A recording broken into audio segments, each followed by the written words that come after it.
नमस्कार दोस्तों, जय जोहार। मैं कौशल तिवारी और बिहनिया संध्या में आपका स्वागत है। भारत के प्रधानमंत्री नरेंद्र मोदी का अमेरिका दौरा कैसा रहा, क्या कुछ हुआ,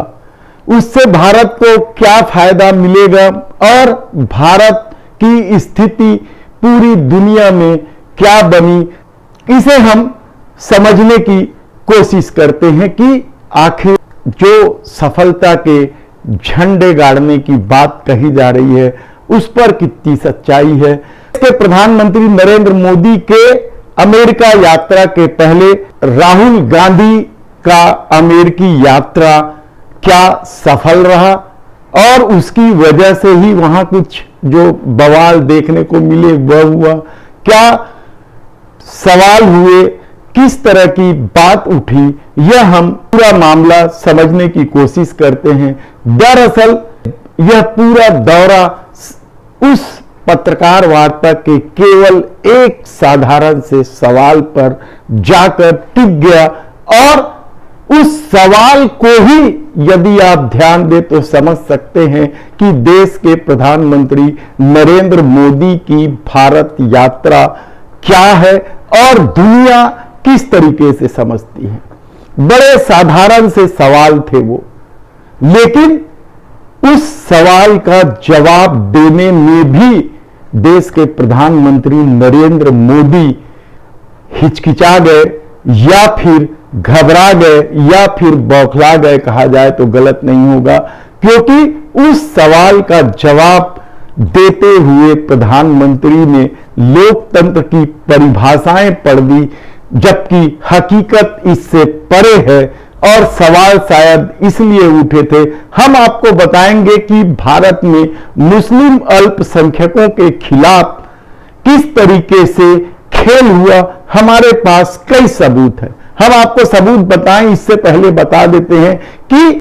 अमेरिकी सामान को भारत में बेचने के चक्कर में अमेरिकी राष्ट्रपति ने लोकतांत्रिक राष्ट्रपति की भूमिका की बजाय कैसे सेल्समैन की भूमिका में आ गए। लेकिन इतिहास में इस बात को दर्ज होने से जो बाइडेन भी नहीं रोक पाए कि उन्होंने प्रधानमंत्री नरेंद्र मोदी से जो सवाल अमेरिका में उठ रहे थे, जो सवाल राहुल गांधी उठा रहे थे, उस पर चुप्पी साध ली। भारत में अल्पसंख्यकों के साथ हो रहे भेदभाव का असर अमेरिका में किस तरह से है, इसे भारतीय मीडिया ने छुपाने की भले ही तमाम कोशिश की हो, लेकिन प्रधानमंत्री नरेंद्र मोदी की अमेरिका यात्रा के दौरान यदि मोदी का स्वागत सेल्फी लेने की होड़ हमें अमेरिकी संसद में मोदी मोदी की गूंज और तालियों की गड़गड़ाहट से भारतीय मीडिया में खबरें भरी पड़ी है, तो इतिहास में यह भी दर्ज हुआ है कि किस तरीके से अमेरिका के सत्तारूढ़ दल के सांसदों सहित 75 सांसदों ने राष्ट्रपति जो बाइडेन को पत्र लिखकर कहा कि मोदी से बातचीत में उन्हें भारत में धार्मिक अल्पसंख्यकों पर जुर्म और भेदभाव की बात भी उठानी चाहिए। इस तरह की बात अमेरिका में काम कर रहे वहां के दर्जन भर से अधिक संगठन, 17 संगठनों ने भी यह मामला उठाया था। यही नहीं, अमेरिका की सड़कों पर ऐसा इलेक्ट्रॉनिक वैन भी दौड़ता रहा जिससे भारत में धार्मिक अल्पसंख्यकों पर हो रहे जुल्म से संबंधित फ्लैक्स लगे हुए थे और इसमें मोदी और भारत के लिए शर्मसार करने वाले नारे भी लिखे गए थे। यह भारत में संभव नहीं है, यह अमेरिका में ही संभव है। यदि इस तरह के वैन यहां दौड़ते तो कब के उन्हें जब्त कर लिया जाता, चालक और मालक सब जेल की सलाखों में होते। इसके अलावा इसी दौरान पूर्व राष्ट्रपति बराक ओबामा ने अमेरिका के प्रमुख टीवी चैनल सीसीएन को दिए इंटरव्यू में कहा कि यदि वे मोदी से मिल रहे होते तो मुस्लिम अल्पसंख्यकों से भेदभाव की चर्चा जरूर करते और कहते कि यदि अल्पसंख्यकों की सुरक्षा नहीं करेंगे तो भारत में विभाजन बढ़ेगा, भारत विभाजित हो जाएगा। हालांकि बराक ओबामा ने इसी तरह की बात 2015 में भी अपने भारत दौरे के दौरान कही थी कि भारत तब तक सफलता की सीढ़ियां चढ़ता रहेगा जब तक यहां धार्मिक या किसी अन्य आधार पर अलग थलग न किया जाए या उनसे भेदभाव न किया जाए। लेकिन ओबामा की बात कट्टरपंथियों को इतनी बुरी लगी कि वे ओबामा के इस बात पर प्रतिक्रिया देने लगे, उन्हें गाली देने लगे और असम के मुख्यमंत्री हेमंत बिस्वा शर्मा ने तो एक पत्रकार ने जब कहा कि अब असम पुलिस क्या करेगी, क्या बराक ओबामा को पकड़ने वाशिंगटन जाएगी, इस पर हेमंत बिस्वा शर्मा ने यहां तक कह दिया कि भारत में कई हुसैन ओबामा और असम पुलिस प्राथमिकता के आधार पर काम करेगी। दरअसल उस पत्रकार रोहित ने यह सवाल इसलिए उठाया था क्योंकि असम पुलिस ने पवन खेड़ा को किस तरीके से पकड़ने दिल्ली पहुंच गई थी और देश भर में कई सारे उदाहरण सामने आए हैं और शायद पत्रकार ने ओबामा के जवाब पर इसी तरह की प्रतिक्रिया देते हुए ट्वीट किया था, जिस पर हेमंत बिस्वा शर्मा ने प्रतिक्रिया दी। जबकि मित्र ओबामा का कैंपेन चलाने वाली मोदी सत्ता भारतीय गणतंत्र दिवस पर भी उन्हें मुख्य अतिथि बना चुकी है। तब ओबामा को गले लगाया जाता था, लेकिन ओबामा के सच ने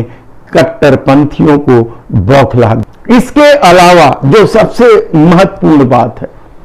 अमेरिका के प्रमुख डेमोक्रेटिक नेता बर्नी सैंडर्स,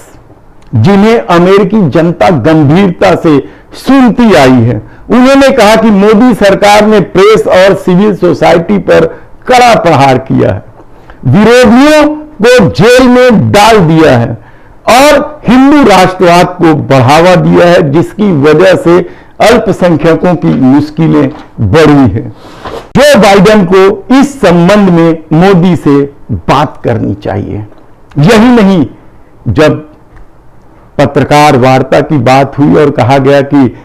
2 सवाल ही लिए जाएंगे, एक सवाल का जवाब जो बाइडेन को देना था, एक सवाल का जवाब देश के प्रधानमंत्री नरेंद्र मोदी को देना था, तो प्रधानमंत्री अल्पसंख्यकों को और लोकतंत्र को लेकर पूछे इस साधारण से सवाल में फंस गए और मोदी ने इस साधारण सा सवाल के जवाब में कहा कि लोकतंत्र हमारी स्पिरिट है, लोकतंत्र हमारी रगों में है, यहां जाति, धर्म, पंथ या लैंगिक स्तर पर किसी भेदभाव की जगह नहीं होती। लेकिन क्या यह सच है?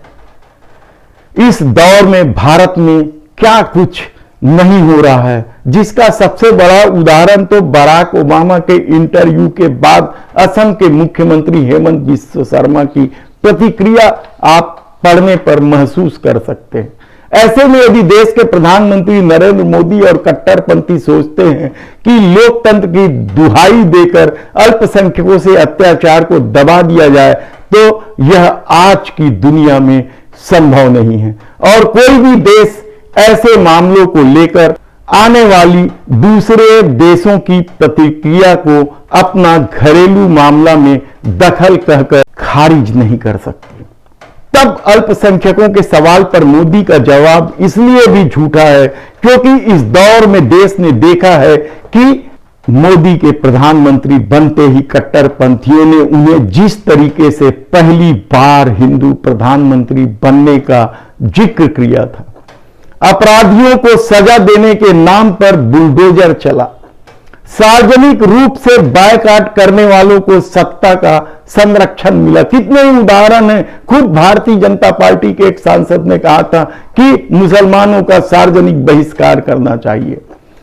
नरसंहार की घोषणा करने वाले खुलेआम इस दौर में घूमते रहे, उन्हें सत्ता का संरक्षण मिलता रहा, उनके खिलाफ कोई कार्रवाई नहीं की गई। लव जिहाद के नाम पर संविधान के विरुद्ध जाकर कई राज्यों ने कानून बनाया। लव जिहाद को लेकर साफ कर दिया गया कि कोई भी एक धर्म का व्यक्ति दूसरे धर्म के व्यक्ति से शादी नहीं कर सकता, वह लव जिहाद माना जाएगा। इस तरह से कठिन कानून बना दिए गए। सीएए, एनआरसी के नाम पर किस तरीके से नंगा नाच इस देश में किया गया, असम में वह किसी से छिपा नहीं। कठुआ बलात्कार कांड कोई भूल सकता है कि मासूम बच्ची से बलात्कार करने वाले हिंदू कट्टरपंथियों को किस तरीके से सम्मानित किया गया, उनका विजय जुलूस निकाला गया। बिल्किस बानो, यह नाम कोई कैसे भूल सकता है, जिसके आरोपियों को, दर्जन भर आरोपियों को सजा मिल चुकी थी, लेकिन सरकार ने सजा पूरी होने के पहले ही उन्हें जेल से छोड़ दिया। सबूत इतने हैं कि कई किताबें लिखी जा सकती हैं, लेकिन प्रधानमंत्री नरेंद्र मोदी एक साधारण से सवाल में हिल गए, सच से दूर हुए। लेकिन यह साफ है कि कोई भी देश अब एक दूसरे की नजरों से दूर नहीं है, और दुनिया भर के वे लोग जो लोकतंत्र पर भरोसा करते हैं, उसके हिमायती है, वे अब चुप नहीं बैठने वाले हैं। वे सवाल करते रहेंगे, आप जवाब झूठा पेश करते रहिए, सबूत के साथ वे खड़े होते रहे इस पूरी दुनिया के मानव हित के लिए। धन्यवाद।